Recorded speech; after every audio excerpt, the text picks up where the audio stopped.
In this section, I'll show you the settings that you can change for blogs and blog posts.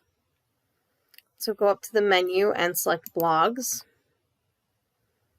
As with other sections, you'll see the header and the footer.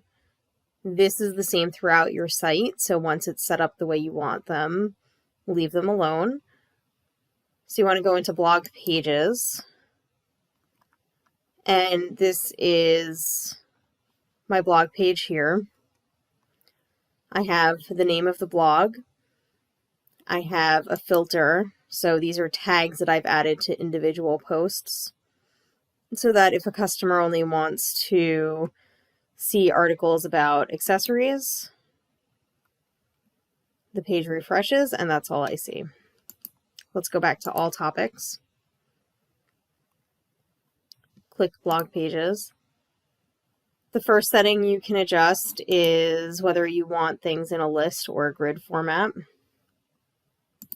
It defaults to list, but this is what a grid looks like.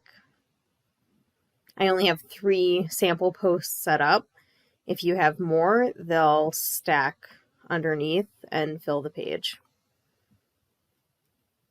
The other settings you can change is whether or not to show the author, which is here, and the date, which is listed here.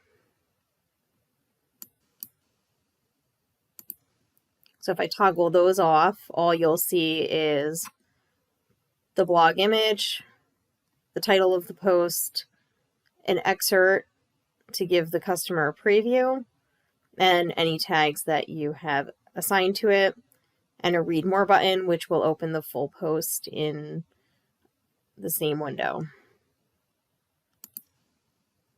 So I'll put author and date back. Click save.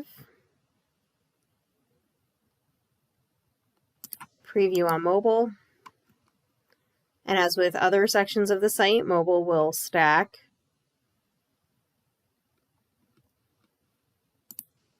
And that's your main blog page. So now I'm going back up to my top menu, and I will hop over to blog posts for those settings. So just click into posts, and you can select whether or not to show the author, whether or not to show the date, and whether or not to show the social sharing buttons. I'll just show you what it looks like when they are toggled off. You'll just have the title of the post and the text. And then if I turn them back on, they turn back on. And that's what you can adjust with your blog page and your blog posts.